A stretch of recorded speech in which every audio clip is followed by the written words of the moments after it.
What up, gang? Carolina Jackpot Time coming at you on Sunday morning. Hope you guys are having a good day so far. Hopefully you're up and at 'em, not still laid up in the bed.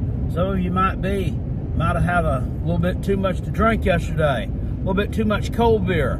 I know that I did. I opened a few of them myself. It was good to see college football back. Week 0, I think that it maybe on the field in terms of what these teams were looking for, it didn't live up to the billing of what they wanted to see, but it was definitely entertaining for us in terms of as college football fans. The late night game, Delaware State and Hawaii, I didn't watch any of that. It wasn't available on regular broadcast television nor streaming that I could find. Someone said it was on some kind of pay-per-view something. I'm sorry. The last pay-per-view that I bought was back in the WCW days. So no, I'm not paying more money to watch football, especially that. But Delaware State did cover the number. In fact, the 4 games that involved SBS teams yesterday, we saw the underdog cover the number. One underdog won straight up, that being Georgia Tech, and 2 of them damn near won. One of them, well, both the ones that lost the game late, and you kind of had to feel bad for them. Talk about that. A couple of these were some real shocks to Carolina Jackpot and surprises. A couple not so much. Now, on my picks that I gave out to you folks, I actually went, 1-3. Not good. Well, if you say, you're dumbass, you don't know nothing about football, you want 1-3. It's hard to pick one game correctly sometimes. In fact, and going 2-2 is pretty good, especially on a week like this. Now, in the contest we did, I went 0 for 4 because I had taken Montana State to cover the 4.5 point spread that was in our contest. The actual line was like 10.5, 11.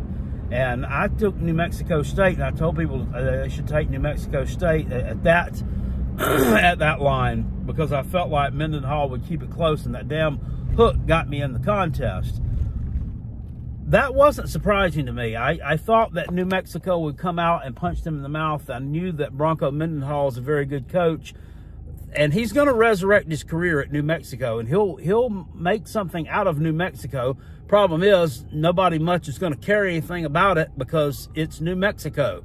And, I mean, it's just not a real relevant brand in terms of in college football. You know, it's a non-Power 5 team, not Power 4, whatever. And it's just not one of the big boys.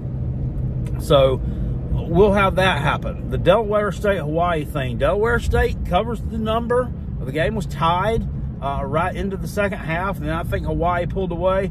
That was kind of surprising to me. I thought that Hawaii would beat them a little bit worse than that, just given how poor Delaware State's record was last year, and just the long trip and just those factors.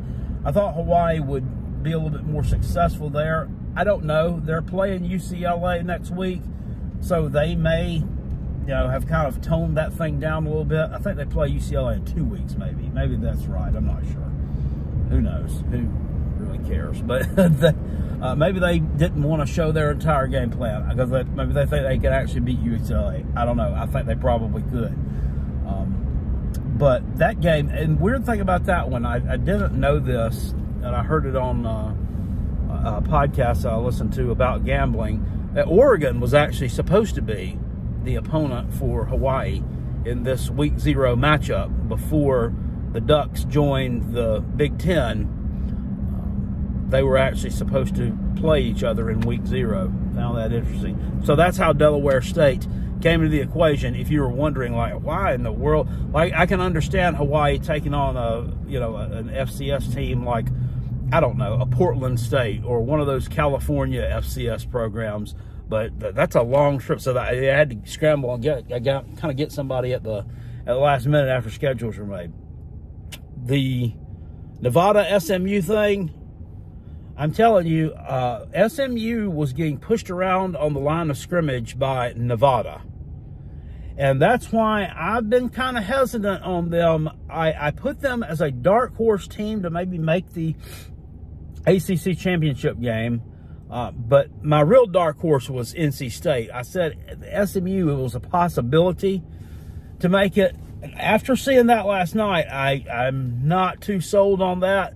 And I'm gonna give it another shameless plug, even though I'm not one of they're not one of my sponsors anyway. Maybe one day they will be if I keep shouting them out enough. The Pick Six Previews magazine, Brett Ciancica does a really good job. I got that a few weeks ago, and on the SMU page, it talks about, you know, pump the brakes on SMU being a contender in the ACC because they have not recruited anywhere near the level that even the lower tier teams in the ACC have recruited.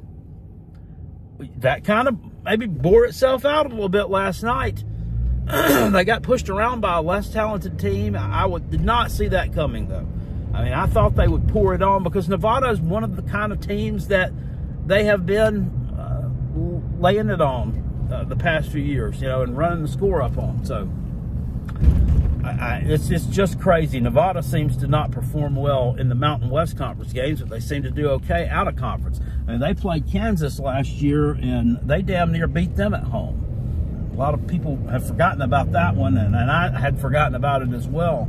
Things kind of, you know, there's so much going on with college football, things just kind of slip your mind after a while, but that didn't happen. Florida State, Florida State, Florida State. Woo! I don't know where to go with them. Be careful, though, about having too quick of a reaction over that game yesterday. Be wary of putting Florida State in the shitter category after 1 week, and also be wary of, you know, propping Georgia Tech up. Oh, this is the top 20 team, yada, yada, yada, blase, blase, blase. I don't believe either are true, but what was really concerning to me yesterday, if I'm a Florida State man, is what I talked about with SMU, is the way that your offensive line, which is supposed to be a strength of your team, got pushed around by the Georgia Tech defensive line. Now, it looked a little shaky for Georgia Tech early in the first quarter. They made adjustments, and they got things right. And look, the DJ Uiagalelei thing is not as concerning.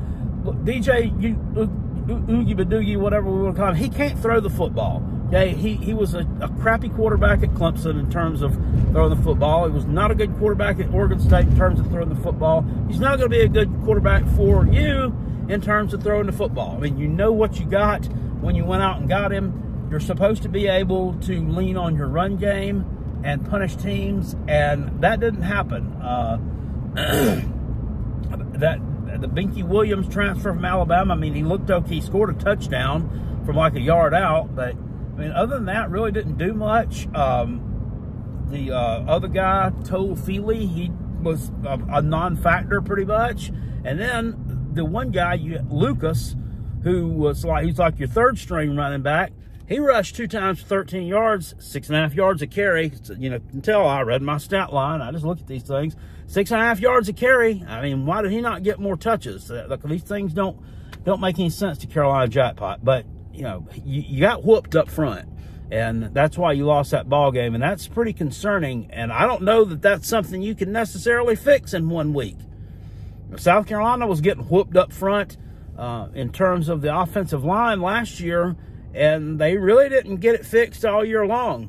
Now, I know we had a lot of injuries, Carolina Jackpot. Well, still, whatever, you're getting whipped. Here's the thing, too.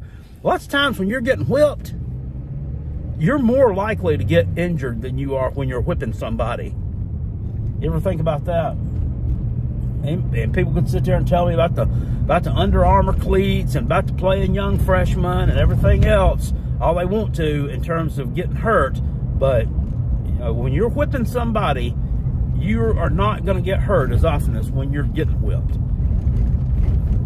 But anyway, this is not a South Carolina video, but it does kind of lead me into something talking about them for week 1. I mean, this is kind of throwing a little bit of a worry into Carolina Jackpot in terms of our game.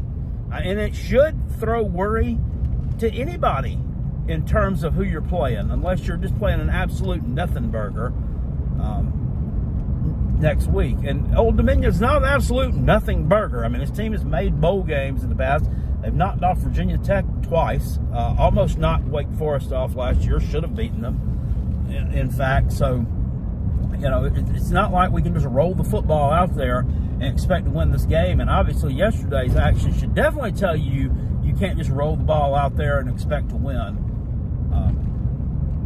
I don't know what it is. I don't know if it's transfer portal and these coaches are now somehow able to gel these teams a lot quicker behind the scenes than what, you know, maybe they're leaning on each other, calling each other, texting each other, you know, how you handle this? I mean, what do you do with this? Blah, blah, blah. You know, people have a way of when something new is introduced, like at a company, when some new piece of software is introduced or some new program to try to streamline something is introduced. You know, it's haywire for a while. Most times you don't get good training on it, but eventually people start to figure it out, and the ones who haven't kind of start leaning on those who have, and pretty soon everybody gets proficient at it. So that's what we're looking at with the transfer portal and gelling teams, because behind the scenes, I think some of these teams may have gelled a little bit, like a Nevada may have gelled a little bit more than what the national media and talking heads who are reporting on these things have told you. And the same thing with like a New Mexico State.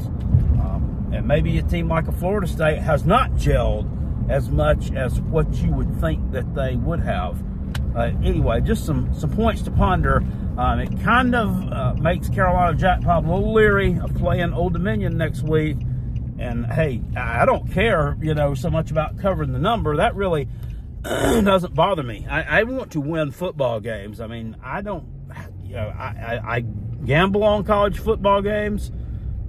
I'm not someone who has to rush out there and gamble on them all the time, but I do it kind of recreationally for fun. I'm in some contests and things, and I want to win those. So, but when it comes down to it, I just want to see a W in the win column. I don't care if you won it by 1 or you won it by 40, but, you know, when you're playing some teams that you're favored to beat by 3 touchdowns, you need to be beating them by 3 touchdowns, or you're more than likely not the team that everybody thought you were. And I know that maybe that kind of contradicted what I just said a little bit ago about, you know, Georgia Tech and Florida State and being too quick to judge, you know, based on what you see. But anyway, that's just from the outside looking in what Carolina Jackpot kind of sees with the Week 0 games yesterday. Let me know what you thought of these games down in the comment section below. I hope you have a good Sunday, and I'll holler at you guys later. Appreciate it. Peace. I'm out of here, and go Gamecocks. Ooh.